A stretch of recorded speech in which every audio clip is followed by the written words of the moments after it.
Right, good evening. Welcome to this week's Halacha Shir. Fascinating topic, Parshas Emor.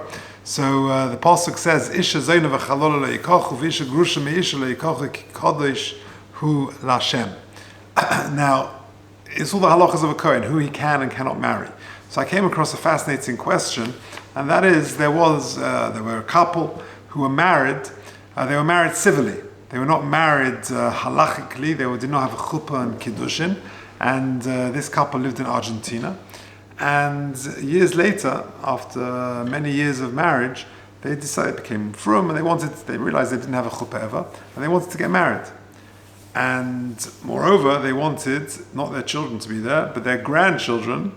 The boys should be page boys, the girls should be bridesmaids at their chuppah v'kiddushin, at their chuppah. Now the trouble was, it turns out that, let's call him Zayd Kohen and Bubba Kohen. Bubba Kohen's father was not Jewish. So the question is, can the husband, let's call him Zayd Kohen, marry, he's been living with her for decades, but a civil marriage only, can he marry a woman whose father is not Jewish? So that is the question. So let's discuss this very interesting topic. So what are the rules? Who can and who cannot a Kohen marry? So the Pasuk says, Isha Zayna v'chalola le'yikachu. He can't marry a Zayna and a v'chalola. We'll talk about what exactly they are in a minute. V'isha grusha me'isha le'yikachu. And he can't marry a grusha. So that's well known. If you have a survey, 100 people, who can a Kohen not marry? I think most people will tell you, well, a Kohen can't marry a grusha. But that's well known. But who is a Zayna and a chalola? So Zayna is either, it could be a non-Jewish woman. Rashi says it's a Jewish woman who it's also to marry her min haTorah. There's an issakaris. So for example, an incestuous relationship, or if a woman has a relationship with a non-Jewish man, and then a Kohen can't marry her. Now that could happen. Imagine you have a balas tshuva, she's been dating a non-Jewish guy and living with him, and then she's chayzeres b'tshuva, and she becomes frum, and she starts dating, and she wants to get married to a Kohen. So he's not allowed to, l'chayra, because she has the din of a zayna. She had a relationship with a non-Jewish man. So for this Kohen to marry her could be problematic. And again, I'm not passing the shilas here, and you go to your local beis din and they'll work it out. But l'chayra, that is a definition of a zayna. Now, what is a chalala? A chalala is a child from a relationship that a Kohen should not enter. So for example, if a Kohen marries a grusha, or a Kohen gadol marries an almana, a widow, and they have a child, so the daughter can't marry a Kohen. If that child is a child from, let's say, a grusha and a Kohen, so then a Kohen cannot marry that daughter. That's a chalala. Now the question, therefore, we're dealing with is, can a Kohen marry a woman whose father is not Jewish? How does that work? Now, l'chora, on the face of it, it shouldn't be a problem. Why? Because the child is not a product of a relationship that is forbidden. In other words, it sounds a bit counterintuitive, but the relationship between a woman and a non-Jewish man is not considered a relationship at all. The kiddushin is not tofes, is not considered a halachic relationship. Of course, she's not allowed to, but if she did, the child of that marriage is not a chalala. She's not a chalala in that sense of the word. And therefore, if the father is not Jewish and the mother is, the child may be, pogum, maybe it's not the best yichus if the father is not Jewish, but she's not a chalala, so on the face of it shouldn't really be a problem. However, there is a Gemara in Yevamis. The Gemara in Yevamis, Mem Hey Amud Aleph says, if a non-Jewish man lives with a Jewish woman and they have a child, they agree that child is pogum lakuna, cannot marry a Kohen. Now, why is that? Mikal v'chomer. From the following kal v'chomer from an almana. Ma almana l'kohen gadol she'ein isur shava b'kol. An almana marrying a Kohen gadol is not allowed, but that prohibition is very limited. It's only limited to a Kohen gadol, but not pogum. And yet, an almana who marries a Kohen gadol, a widow who marries a Kohen gadol, that child is pogum and cannot marry a Kohen because that child is a chalala. Zu she'isura shava bakol. This child whose father is not Jewish and the mother is Jewish, where those parents, the parents' relationship is also for everybody. No one can marry, a Jewish person cannot marry a non-Jewish person. Ein adin shebno pogum, how much more so that child should be pogum. So the question is, according to this Gemara in Yevamos, it would not be allowed for a Kohen to marry a woman whose father is not Jewish, based on this Kal V'chomer. The question is, do we bring this lahalacha? Now this is a big machlekes in the Rishonim, and we'll come back to our Bubba Kohen and Zayda Kohen case soon, but this particular question is a big machlekes in the Rishonim. If you take a look the next box, the Rambam is of the opinion, he says in Hilchas Yisrael Bia Perek Tesvav Halacha Gimel, Akum Habo Al Bas Yisrael Havlat Kasha, that if a non-Jewish person lives with a Jewish lady, Havlat Kasha. So the Rambam is of the opinion that she is muteres, that a Kohen can marry a woman whose father is not Jewish. However, the Hagos Maimon there quotes the Yerushalmi that if this child is a girl, then she's psula min hakahuna, and it's also mashma k'tzas b'talmud didon. He's referring to the Gemara in Yevamos, which I just quoted. Now the Rambam says it's mutter. However, the Rosh concludes vadai asura, that this lady is certainly prohibited, and the Rif and the Ramban as well say it's a sofek asura or not. So in other words, you've got a three-way machlekas. You've got a machlekas whether or not this child, this girl, who's born from a non-Jewish father and a Jewish mother, can marry a Kohen. The Rambam says yes, the Rosh says no, and the Rif says it's a sofek. Now, what's fascinating is to focus now on what the halacha is. Well, because the Shulchan Aruch says, Oved kechavim haba bas Yisrael, the yoldam men bas, our case, non-Jewish father, Jewish mother, produce a girl, Oisa habas paguma lekuhuna. That child is not allowed to marry a Kohen. Now, it's not clear what exactly did the Rambam, who is the Shulchan Aruch following? Is he following the Rosh, that it's vadai asura, or is he following the Rif, that it's a sofek?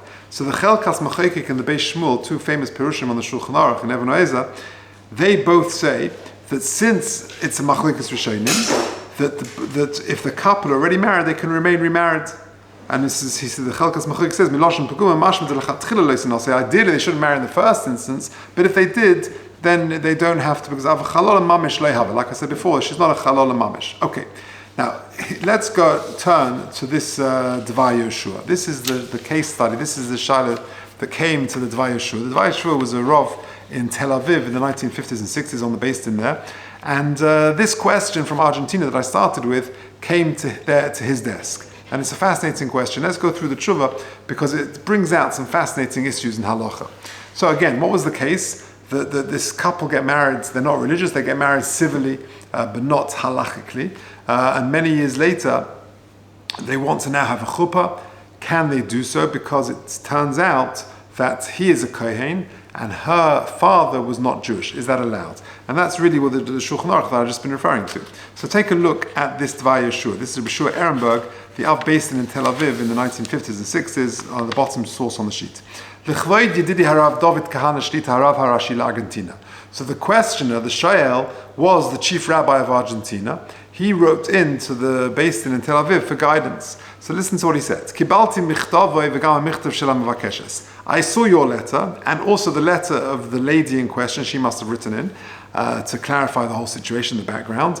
Al davar sheilase b'bas Yisrael shenolda me'av nachri. Regarding this situation of a non-Jewish father, im yesh eze heter l'asir l'kohen, if there's any heter to allow to marry a kohen. Hine davar zehu machlokas b'rishonim. This particular issue is a machlokas b'rishonim, like I've just described. L'das harama muteres, l'das harif sfeik haver, l'das harosh vadai psula. So you got a three machlokas. Rambam says muteres, Rif says sofik, Rosh says vadai psula. HaShulchan Aruch posak the asur l'nosel l'kohen. That's what we just did. Ach eina mavua I posak harosh. But it's not clear from the Shulchan Aruch if he's passing like the Rosh to have a vadai psula, or posak harif, or he's passing like the Rif to have a rak sofik psula. Now, here comes something fascinating. V'yodua da mechaber darka bachros halacha k'shnayim ha'poiskim anal. What does that mean? You see, the Shulchan Aruch had a problem. He's trying to codify the halacha, which means sort of coming off the fence and deciding the halacha according to the mahalach, the pathway, the view of one rishon or one group of rishonim. And you've got dozens of rishonim. So what are you going to do if there's a machlekas? So in the Hakdama to Shulchan Aruch, the Shulchan Aruch himself writes that I'm going to follow the majority of the three great Amudei HaRishonim, the three great pillars of the Rishonim, i.e. the Rambam, the Rif, and the Rosh. So whenever you've got a Machlekas, I'll look what the Rambam, the Rif, and the Rosh say, and there'll be a whole host of Machlekas, let's say, of other Rishonim, but I will just follow the majority of these three great Rishonim, Rambam, Rif, and Rosh. Well, if that's the case, what's he going to do here? Because all three of them argue. You got a three machlekas bistaba shechri kedas harif. It turns out, says the Dvar Yeshua, presumably the Shulchan Aruch is passing like the Rif. Das harosh ikashnaim, because he's not passing like the Rosh. Why? Because he's not the majority. Because you've got two who are connected the Rosh. Because the Rambam and the Rif both say that Minat Torah is allowed to get married to this Kohen. For neged das harif ein shnaim, but according neged the Rif, you haven't got two. Shahar Rambam matir, because the Rif only says it's sofik. The Minat Torah it's actually okay, midrabon not, and the Rambam is matir. V'harosh posel v'uki chad v'gabi chad, and therefore, if you like, you're sort of negating the shitta of the Rif and the shitta of the Rambam, and they knock each other out.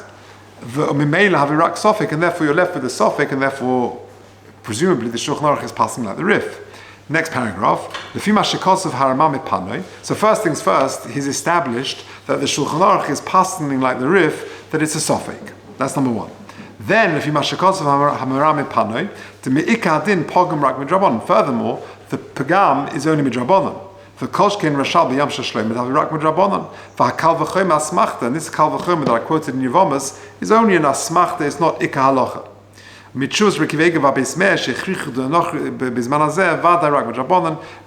these we're talking about Drabanans. So we've established so far that his passing like the Rif, that it's a sofik. Moreover, that the Issa is only Drabanan, and Yesh Lodan lefi mashakosam marshtam de bizman hazeh kol kahanim kani chazaka v'lo vade kahanim. I.e., nowadays, if you're a Kohen, how do you know you're a Kohen? You can't be certain you're a Kohen. There's a chazaka, there's a presumption you are. I know people who their family had a shtar yuchsin, that they're Kohanim from before the war, which goes back generation after generation, tracing them all the way back to Kohanim who were miyuchasim, but sadly, the upheaval of the war, they lost it. So, I don't know anyone today who can say, there's a famous thing that the Vilna Gaon, he found a Kohen to do Pidyon Ben because he was a Bechor, for a Kohen who was definitely a Kohen, I think in Rappaport, they found miyuchasim. But generally speaking, Kohanim today, we presume they're Kohanim because their father was a Kohen, their grandfather was a Kohen, they've always duchend, etc. But we don't know for certainty. They're just muchzuk for that. For gam ikas fake sveika hamisapich. And furthermore, there is what's called a fake sveika hamisapich, which works both ways, i.e., sofik asur, sofik muteris. Maybe this lady is allowed to marry a Kohen, the lady who's born from a non-Jewish father and Jewish mother. Maybe she's not. And even if you're going to tell me she's not, maybe this guy is not even a Kohen, because we only assume he's a Kohen, he's muchzuk to be a Kohen, but he's not a Vada Kohen. So therefore, we've put together, Dvar Yeshua, lots of reasons possibly to be makel. Number one, we're passing out the Rif that it's a sofik. Number two, it's a sofik in a drabona. Number three, that even the Kohen, the husband, Zaydi Kohen, who thinks he's a Kohen, we're not 100% sure. Next paragraph, this is fascinating. All of the above I've just written to show you that there is room to be lenient, b'shat tzorech gadol, in an extenuating situation. And in the question at hand, it appears to me, there is good ground to be matir, she's been married to him, I don't know how many years. Like I say, it could be that the grandchildren could be page boys and bridesmaids, but they've been married for many, many years and they want to stay married. And they want to get married. And therefore, there's a shaila of an aguna over here. It's a very interesting application of aguna. They could have been married for years together. Okay, they're married civilly and not halachically. But if we tell them that they can't get married, the likelihood of her of finding another partner in life is pretty slim. She didn't know any better. They were secular. They didn't realize the issues involved, and therefore it was b'shegeg shela yoda hadin. She didn't know the halacha. Yesh lahakil aleh Hashem lo timtza adam achar sheisena. Her chances of finding somebody else to marry is very slim. Achein be'ein tzorech gadol chas v'shalom lahakel, b'dav mafresh b'shulchan aruch. On the other hand, the Shulchan Aruch says that you're not allowed to. That's an open and cut case in Shulchan Aruch. Ovid kechavim, haba bas Yisrael v'yod ben bas, oisa bas pugum el. So it's very hard for me to go against the Shulchan Aruch.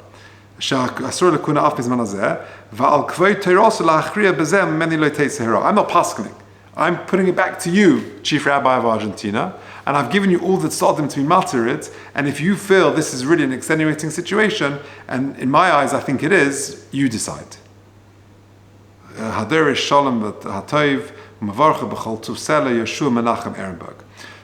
fascinating tshuva. And what emerges, and by the way, Shlomo Amar, who was one of the more recent chief rabbis in Israel, has pasken like this in similar cases. So what emerges is that there are grounds to rely on and to be makel in a situation where it's a tzorech gadol that a Kohen could marry a woman whose father is not Jewish. So just to summarize, the connection to the Seder is the parsha, of course, Parshas Emor deals with various permitted and prohibited relationships for a Kohen. He cannot marry a grusha, that's well known, nor can he marry a zoyna nachalala. The question is, can a Kohen marry a woman whose father is not Jewish? On the face of it, l'chorah should be okay. However, there is a Gemara in Yevamis which suggests, based on a kal v'chomer, that it's not okay. Machlokes Rishonim how to pasken. The Rambam says muta, the Rosh says asa, the Rif says sofek, the Shulchan Aruch says not allowed. But it seems not clear who is paskening like. And in this case that came to the Dvar Yeshua from Argentina, he concludes that he must be paskening like the Rambam, as discussed. And therefore, there are a few stadim to be matir. Number one, that he's passing like the Rif, who says it's a sofek. Number two, that it's a sofek in a drabona. Number three, that even the Kohen might not necessarily be a Kohen, and therefore, b'tzorech gadol, there is room to be lenient. But he didn't actually pasken himself. He put it back to the chief rabbi of Argentina to issue the final ruling. Yeah, presumably because, and I don't know exactly what he ruled, but from the flow of the shaila and the tshuva, that would seem to be the case. And then more contemporary poskim, like I say, Shlomo Amar has pasken like this in similar cases. So I don't know exactly what the practice is of Botit in today, but it seems there are grounds to be makel.